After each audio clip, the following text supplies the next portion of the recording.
13ನೇ ತಾರೀಕು ರಾಜ್ಯ ಬಂದ್. ಇದೀಗ ತಾನೇ ವಾಟಾಳ್ ನಾಗರಾಜ್ ಘೋಷಣೆ ಮಾಡಿದರು. 13ನೇ ತಾರೀಕು ಬೆಳಗ್ಗೆ 6 ಗಂಟೆಯಿಂದ ಸಂಜೆ 6 ಗಂಟೆ ತನಕ ಇಡೀ ರಾಜ್ಯ ಸ್ತಬ್ಧಗೊಳ್ಳುತ್ತೆ ಅಂತ ಬನ್ನಿ ನಮ್ಮ ಪ್ರತಿನಿಧಿ ಜೊತೆಗೆ ಮಾತಾಡ್ತಾ ಇದ್ದಾರೆ ನೋಡೋಣ. ಮನವಿ ಮಾಡಿದ್ದೇವೆ, ಅವರು ಬೆಂಬಲವನ್ನ ಕೊಡ್ತಾರೆ ಎನ್ನುವ 100ಕ್ಕೆ 100 ನಂಬಿಕೆ ನಮಗಿದೆ. ಸರ್, ತಾವು ಪ್ರತಿ ಬಾರಿ ಬಂದ್ಗೆ ಕರೆ ಕೊಟ್ಟಂತ ಸಂದರ್ಭದಲ್ಲಿ ಸಾಕಷ್ಟು ಜನರು ನೈತಿಕ ಬೆಂಬಲ ಅನ್ನುವಂಥದ್ದನ್ನ ಹೇಳ್ತಾರೆ. ಈ ಬಾರಿ ಕಾವೇರಿ ವಿಚಾರಕ್ಕೆ ತಾವು ಬಂದ್ಗೆ ಕರೆ ಕೊಟ್ಟರು ಅಂತ ಹಿನ್ನೆಲೆಯಲ್ಲಿ ಅವರಿಗೆಲ್ಲ ಏನು ಮನವಿ ಮಾಡ್ತೀರಾ? ಖಂಡಿತವಾಗಿ ಅವ್ರು ಏನೇ ಹೇಳ್ಕೊಳ್ಳಿ, ಪಾಪ ನಾನೇನು ಅವ್ರನ್ನ ವಿರೋಧ ಮಾಡಕ್ ಹೋಗೋದಿಲ್ಲ. ಅವರೆಲ್ಲ ನಮ್ಮವರೇ. ಕೊನೆ ಗಳಿಗೆವರೆಗೂ ಅವರು ಯೋಚನೆ ಮಾಡಿ ತೀರ್ಮಾನಕ್ಕೆ ಬರ್ತಾರೆ ಅಂತ ನಾನು ಅನ್ಕೊಂಡಿದ್ದೀನಿ.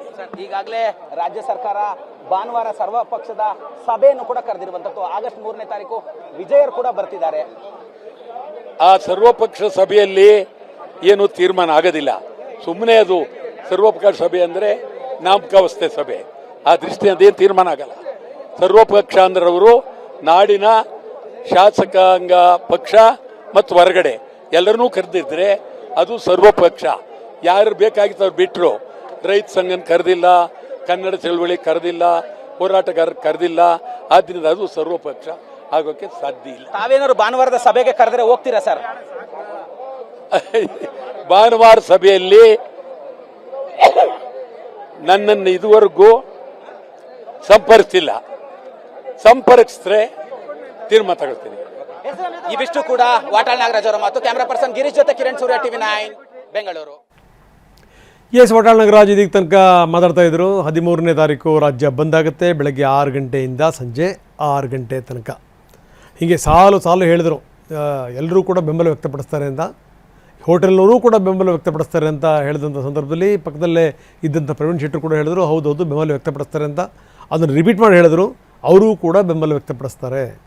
ರೈತ ಸಂಘಗಳು ಅತ್ಯಂತ ಸಹಜವಾಗಿ ಬೆಂಬಲ ವ್ಯಕ್ತಪಡಿಸ್ತವೆ.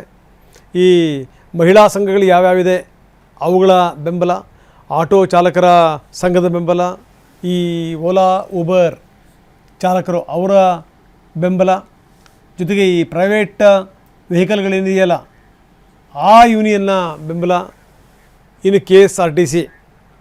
ಸೊ ಎಲ್ಲರ ಬೆಂಬಲ ನಮಗಿದೆ. ಸರ್ಕಾರಿ ನೌಕರರು ಕೂಡ ನಮಗೆ ಬೆಂಬಲ ವ್ಯಕ್ತಪಡಿಸ್ತಾರೆ ಅಂತ ಹೇಳ್ತಾರೆ ವಾಟಾಳ್ ನಾಗರಾಜ್. 13ನೇ ತಾರೀಕು ಕರ್ನಾಟಕ ಬಂದಾಗುತ್ತೆ. ಇನ್ನು ಇದೇನು ನಡೀತಿದೆ ಹೋರಾಟ, ಇದಕ್ಕೆ ಸಂಬಂಧಪಟ್ಟಂಗೆ HD ಕುಮಾರಸ್ವಾಮಿ ಮಾತಾಡಿದ್ದಾರೆ. ಬನ್ನಿ ಏನು ಹೇಳ್ತಾರೆ ನೋಡೋಣ. ನನ್ನ ಅಭಿಪ್ರಾಯದಲ್ಲಿ ಬಂದ್ ಮಾಡತಕ್ಕಂಥದ್ದು ಒಳ್ಳೆ ವಿಧಾನ ಅಲ್ಲ. ಅದು ನಷ್ಟ, ರಾಜ್ಯಕ್ಕೆ ನಷ್ಟ. ತಮಿಳ್ನಾಡಿಗೇನು ನಷ್ಟ ಇಲ್ಲ. ನಮ್ಮ ರಾಜ್ಯದಲ್ಲಿ ಬಂದ್ ಮಾಡಿದರೆ ತಮಿಳ್ನಾಡಿಗೆ ನಷ್ಟ ಇಲ್ಲ. ನಷ್ಟ ಆಗೋದು ಮತ್ತು ನಮಗೇನೆ ಇಲ್ಲ. ಹೋರಾಟ ಪ್ರತಿಭಟನೆಗಳು ನಡೀಲೇಬೇಕು. ಅದಕ್ಕೆ ನನ್ನ ಸಹಮತ ಇದೆ. ಪ್ರತಿಭಟನೆ ನಡೀಬೇಕು. ಈ ಪ್ರತಿಭಟನೆಗಳು ಇವತ್ತು ಸಂಬಂಧಪಟ್ಟಂಥ ಅಥಾರಿಟಿಗಳಿಗೆ ಸಂದೇಶ ಹೋಗಬೇಕು. ನಮ್ಮ ರಾಜ್ಯದಲ್ಲಿ ಏನು ಪರಿಸ್ಥಿತಿ ಇದೆ ಅದನ್ನು ನೀವು ಈ ರೀತಿ ಭಾಳ ಲೈಟ್ ವೇನಲ್ಲಿ ತೀರ್ಮಾನಗಳನ್ನು ಕೊಡಬಾರ್ದು ಅಂತಕ್ಕಂಥ ಸಂದೇಶ ಕೊಡಬೇಕಾದ್ರೆ ದೊಡ್ಡ ಮಟ್ಟದ ಪ್ರತಿಭಟನೆಗಳು ಆಗಬೇಕು ಅಂತಕ್ಕಂಥದ್ದು ನನ್ನ ಅಭಿಪ್ರಾಯ. ನನ್ನ ಅಭಿಪ್ರಾಯದಲ್ಲಿ ಬಂದ್ ಮಾಡತಕ್ಕಂಥದ್ದು ಒಳ್ಳೆ ವಿಧಾನ ಅಲ್ಲ. ಅದು ನಷ್ಟ, ರಾಜ್ಯಕ್ಕೆ ನಷ್ಟ. ತಮಿಳ್ನಾಡಿಗೇನು ನಷ್ಟ ಇಲ್ಲ. ನಮ್ಮ ರಾಜ್ಯದಲ್ಲಿ ಬಂದ್ ಮಾಡಿದರೆ ತಮಿಳ್ನಾಡಿಗೆ ನಷ್ಟ ಇಲ್ಲ. ನಷ್ಟ ಆಗೋದು ಮತ್ತು ನಮಗೇನೆ ಇಲ್ಲ. ಹೋರಾಟ ಪ್ರತಿಭಟನೆಗಳು ನಡೀಲೇಬೇಕು. ಅದಕ್ಕೆ ನನ್ನ ಸಹಮತ ಇದೆ. ಪ್ರತಿಭಟನೆ ನಡೀಬೇಕು.